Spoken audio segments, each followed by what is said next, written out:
ಸರ್ಕಾರಿ ಬಸ್ಸಿನಲ್ಲಿ ಕಳ್ಳತನ ಮಾಡ್ತಾ ಇದ್ದಂಥ ಇಬ್ಬರ ಅಂತಾರಾಜ್ಯ ಕಳ್ಳಿಯರ ಬಂಧನ. ವೃದ್ಧರನ್ನೇ ಟಾರ್ಗೆಟ್ ಮಾಡಿ ಕಳ್ಳತನ ಮಾಡ್ತಾ ಇದ್ದಂಥ ಲೇಡಿ ಗ್ಯಾಂಗ್ ಬಸ್ ಹತ್ತುವಾಗ ವೃದ್ಧೆ ಕತ್ತಿನಲ್ಲಿದ್ದಂಥ ಮಾಂಗಲ್ಯ ಸರವನ್ನ ಎಸಗಿದ್ದ ಕಿಲಾಡಿಗಳು. ದೇವನಹಳ್ಳಿ ತಾಲೂಕಿನ ವಿಜಯಪುರ ಬಸ್ ನಿಲ್ದಾಣದಲ್ಲಿ ನಡೆದಂತಹ ಘಟನೆ ಇದಾಗಿದ್ದು, ಕಳ್ಳತನ ಮಾಡಿ ಆಟೋದಲ್ಲಿ ಪರಾರಿ ಆಗ್ತಿದ್ದ ವೇಳೆ ಆಟೋ ಅಡ್ಡಗಟ್ಟಿದ ಟಾಟಾ ಸುಮೋ ಚಾಲಕ ಆಟೋದಲ್ಲಿ ಹೋಗ್ತಾ ಇದ್ದಂತಹ ಕಳ್ಳರನ್ನ ಅಡ್ಡಗಟ್ಟಿ ಪೊಲೀಸರಿಗೆ ಒಪ್ಪಿಸಿರುವಂತಹ ಸಾರ್ವಜನಿಕರು.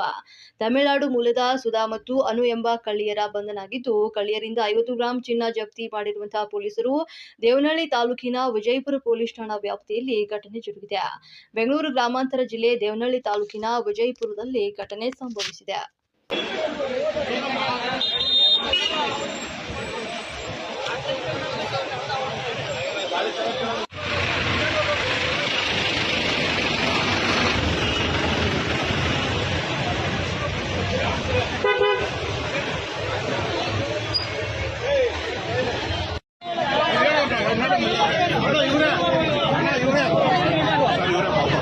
ఇవేమందా